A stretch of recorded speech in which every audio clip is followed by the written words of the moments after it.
Hello and welcome to Legally Speaking, a podcast series that aims to make the law and legal issues that affect your everyday life more accessible, maybe a little less scary.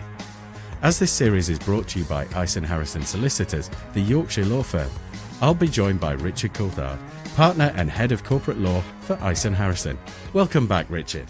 Morning. So, even with restrictions lifting, we're all still living in uncertain times, especially in the business community. So in this episode, we'll be discussing the whys and wherefores of buying or selling a business. Richard, where would I even start if I wanted or needed to sell my business? I think the starting point obviously depends on the nature and complexity of the business and the value of the business. But a good starting point is always to speak to your professional advisors, so your accountant, tax advisor, your lawyer, to start the process for selling your business and identifying who a possible buyer may be. Are you going to sell to a management team? Is there a known competitor who might have been looking at buying your business for a number of years? Or do you need to be speaking to a business broker? Business brokers are a bit like estate agents for businesses. They will list businesses on a number of portals and publications and try and find a buyer for you. So I think the starting point is really to understand what it is that you want to achieve out of a sale. Have you got a figure in mind? Is your business of a value where you're going to achieve that realistically? And then taking the process from there by speaking to your advisors and getting the right advice so that your business is presented in the best possible way to maximise the value of any sale. So on that basis, you said earlier, start as early or certainly the thought process as you can. What would be an ideal length of time to start that process? Yeah, so again, it does depend on the nature of the business. Obviously, if you've got a smaller business, it's going to be a much more simple process to sell your business. But talking in general terms, for most sort of SME businesses, you really want to start thinking about it about 3 to 5 years in advance of when you are looking to sell. And that's not to say that you're going to be actively marketing the business or anything like that, but there are processes and points that you need to really be thinking about within your business to make sure that you're getting the best value. So, for instance, have you got a strong management team? Have you sorted out all of those issues and all those fundamentals in the business? Have you got employment contracts? Have you sorted out any disputes that you might have with employees? What's your client base like? Businesses that have a strong client base signed up to longer term contracts where possible are going to achieve a better value than those businesses that are heavily reliant upon the business owner. The business owner has all of the client communications, all of the client contacts. Those type of businesses where everything is really reliant upon the owner tend to sell for less because there's a real risk to any buyer that when the owner has left the business, is there still going to be a business there to take over? You know, our client's going to leave. So there are processes that you can engage in much earlier than any potential sale in order to maximise the value that you ultimately end up achieving from any sale. Talking about price, on the surface at least, it would seem something that's quite subjective. How are businesses valued to get the right maximum that you're looking for a sale? Professionals will give you a range of options as to how a business is valued. In simple terms, of course, a business is worth what someone's going to pay for it. But there are a number of factors that come into play when a business is valued. So if you've got a service-based business, for instance, where there might not be much in the way of physical assets, it tends to be based on a multiple of what we call EBITDA, which is earnings before interest, taxation, and amortization. In simple terms, it's your net profit before you adjustments for tax and other accounting adjustments. And then there's normally industry indicators as to how much of a multiple you will get on that. And if you think about it, a multiple of your net profit is really how long is it going to take a buyer, how in years, to pay off buying that business. And multiples can range from, maybe 1 to 2 times EBITDA up to, 7, 8, 9 times EBITDA, depending on the business. So, for instance, if a business has got some really valuable technology or a patent or something like that can't easily be replicated, and they've got exclusive rights on that, that's probably going to get a higher multiple because there's no one that can come into the market to compete with that. Other factors that affect value, of course, is there any freehold property, or have you got any long leases? That would have some value in its own right. Is there a large amount of stock or machinery, plant? Again, what is there a base asset value in the business that will increase the overall value? So it does depend on the nature of the business, and whether you're a business that is maybe a manufacturing business that might have a lot of physical machinery which has value in itself, or high value of stock, or is it maybe more of a service-based industry where the value is maybe in the goodwill, in the brand, for instance. So there are a lot of factors that come into play. But on the one hand, you've got the assets, you've got the positives. You obviously don't have to take off any negatives. Are there any liabilities, any finance, any charges against any property or the business? And so there's not necessarily a hard and fast rule. There are a number of factors that come into play, however. Thank you. That's quite a comprehensive overview of both process and pricing. Now to the sticky bit. What are the most common kind of problems people find when they attempt to sell or go through the process of selling their business? In terms of the process, what you'll tend to find is you'll have a buyer who will get an overview of the business. They'll probably look at some accounts information and things like that, maybe come and visit physical premises, and they'll make an offer. And that then results into heads of terms, which are not binding, but is kind of an outline of what the agreement is. The parties will then engage on a much more detailed due diligence process where they're going to really pick the bones out of your business. They're going to look at everything in detail: employees, property, finance, things like that. And that's where deals can fall apart, because there can be skeletons in the closet. There can be things that people maybe haven't disclosed or haven't foreseen in that. And so the more you can minimise those issues, the less likely a deal is going to fall apart. Some of the outstanding issues that we see in businesses is they've got debt or finance commitments which maybe can't easily be got out of, or there might be personal guarantees. Hire purchase vehicles, that sometimes causes a bit of a complication, because a seller might want to keep that vehicle. Essentially, it's a personal vehicle, but it might have a business-related finance issue which needs to be sorted out. Property is another area that we do see complications, where there might be landlords who maybe doesn't want a new tenant, for instance, or there might be difficult about assignment of any leases, or there might be disputes with the landlord. There might be outstanding rent or service charges or something like that needs to be taken into account. If your business is in a sector which is subject to regulation, for instance, if it's CQC, so it's a Care Quality Commission, or FCA, that can have a real issue in terms of buyers. If you've had any historic regulatory issues, or for instance, if you're registered by the CQC, they do inspections, and if your business has come back with a requires improvement or lower, you're in real difficulties finding buyers, because there's finance complications and things like that. So it's about minimising these issues. And I think a good rule for a seller is to look at the business objectively and go, well, would I buy this business? If I was a buyer, is there something there that's going to put me off? Take advice on it. Lawyers such as ourselves, we can point out where we think buyers might have issues in your business.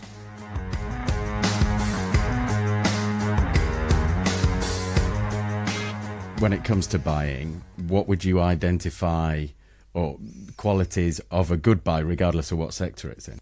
As a buyer, particularly post-COVID, for instance, you want to be looking at businesses that have a good balance sheet. They've had a positive trend in terms of where they're going. Businesses that are being sold with a good, strong business plan. Actually, what's your forecast? Have you got a good pipeline of business going forward? Have you got good contracts in place? Or is there a potential new marketplace that might have arisen because of COVID or any other reason? Maybe, for instance, a business is previously been reliant on footfall, and that might have drawn away, but actually they've had really good online sales for a period of time. And actually, when footfall comes back, that might increase the overall value of the business. It's looking at the trends within the business and understanding where that fits in with a buyer's personal perspective. So, is it a bolt onto an existing business that they've got? Is that additional service or product line going to amplify with their existing client base, or might be someone that's new to owning a business, but they might have a particular skill set that they think can enhance that business. So it is based on individual circumstances, but there are certain key underlying factors that any buyer needs to be wary about, and that tends to be accounts information. Is that strong? Is there any holes in that, for instance? Employees, have you got a good employee, particularly sort of middle management team for larger businesses, or are you going to potentially face risks of redundancies or staff walking out? These are factors that need to be thought about in advance. And what's the business structure as well? Is the seller going to stay on for a period of time? Is there going to be a handover period? What does that look like? All factors to consider, but can be positives in the right circumstances. And I assume seeking professional advice, something you could potentially offer is just help provide an objective viewpoint on that for anybody that was interested. Absolutely. So when you're going through a sale or a purchase, you need to have strong support from your lawyers and an accountant as a minimum, because we'll give you a viewpoint on potential issues. So lawyers will give you a viewpoint on legally where there might be issues in that business, why you might want to seek some indemnities, for instance, if there is a problem. And your accountant will give a view on the numbers. Do the numbers stack up? Is this a business that is going to be profitable going forward? Or if it's not, where can savings potentially be made to make it profitable? So get advice from trusted professionals. It is invaluable. Buyers will have their own viewpoint, and they practically they may have their own ideas as to how the business can be improved or what have you. But you don't know what you don't know, and other people can give you a separate view or point from an objective standpoint, which might be valuable. There's a myriad of different ways for this, but as a quick kind of overview, moving from is it profitable, is it worthwhile, how are you then going to fund that purchase? So there's lots of ways of funding purchase, and that's changed a little bit over time as well. So if someone's got cash, either in a current business or from some other inheritance, redundancy, something like that, obviously they've got that available if they want to use that. Finance is an option, less so maybe with some of your mainstream lenders, particularly at the moment. A lot of the high street banks have spent a lot of money on Sybils and bounce back loans and things like that. They may have less appetite for business purchases, but there is still a funding market there available, but it might not be with lenders that you've maybe commonly heard of. But it's something that is increasingly common, and is for payments to be deferred, so that you don't pay everything on day one on completion. There is a period of time which may run into years where payments are made towards the buyout of an outgoing seller. Indeed, sometimes the purchase price is linked to the performance of a business. If the seller said to you at the point of completion, this is our forecast for what we're going to bring in over the next 12 months, well, actually, have they achieved that? And if they haven't achieved that, should the price be reduced accordingly? There's also what we call sort of leverage buyouts, which is a bit of a more complicated structure, but essentially the business borrows the money or using the assets within the business. So if there's plant and machinery or physical property, you can potentially borrow against that, and through a structure essentially hive off that money to then buy out the seller, and you've seen some high profile deals being structured of that way, and in terms of football clubs and the like, we do see that. So there are lots of different funding models, even things like crowdfunding and things like that. It is a case of getting the right model for you, bearing in mind ultimately what are you repaying, what's any interest, what's the risk, what security do they want. You have to get the right model that fits your circumstances. So having taken that view, worked through the process, looked at whether it's right for us with the advice of professionals like yourself, just in case something goes wrong, what protection is available to me as a buyer?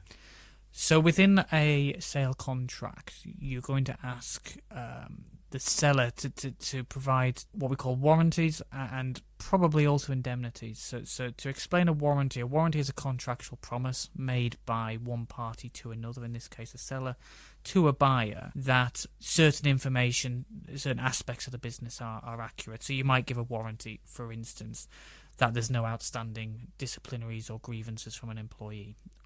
You might give a warranty that there's no disputes connected to the business. You'll give a warranty that the accounts information is accurate. There'll be a warranty that There's no outstanding insurance claims. There's a long list. I mean, these go on for pages and pages.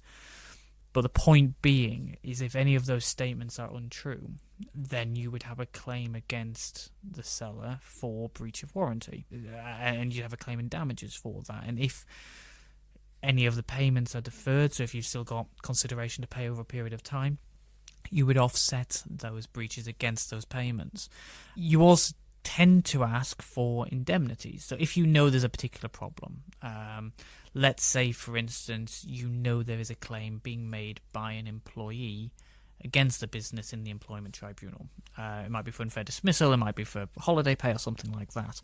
Within the sales contract, you're going to ask for an absolute indemnity that the seller will pay all of the costs associated with that claim and any damages and things like that. It arises before completion. It's still the seller's liability. But if you know there are possible issues, I don't know, data protection or a landlord issue or something like that, you're going to want an ironclad indemnity that the seller has to pay that out. And you may also want to build into the contract what we call a retention. So an element of the sale price is held back to cover the anticipated costs of that. So there are lots of mechanisms. What I would say is no lawyer can absolutely protect a seller against every possible eventuality. A buyer against every possible eventuality. There is always going to be a degree of risk in buying businesses, but the point is to minimise that risk. We've seen the impact that COVID's had so far. Unfortunately, we're all well aware that there's still much more to come, and it's very hard for us to know. But how has COVID changed the market for mergers and acquisitions so far? The market's actually been quite buoyant. There's still been an awful lot of transactions going on, potentially for different reasons, though. There are some businesses, unfortunately, that have been in a distressed state and they've had to sell. They've wanted to sell, or they've just not had the motivation to potentially rebuild a business post-COVID. So there can be motivations for the seller to want to leave. Another factor, of course, however, is finance and money generally is quite cheap compared to historical rates of interest and what have you. Actually, for people to get hold of money to fund a purchase, now is potentially not a bad time to do that. So we're seeing sort of almost a perfect storm of a situation where actually money's cheap and you potentially have got motivated sellers.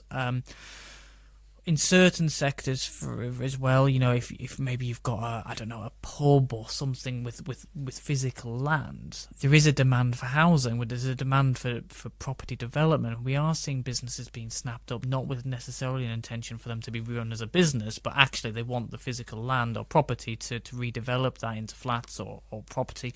So there's lots of factors in play, but the market is active.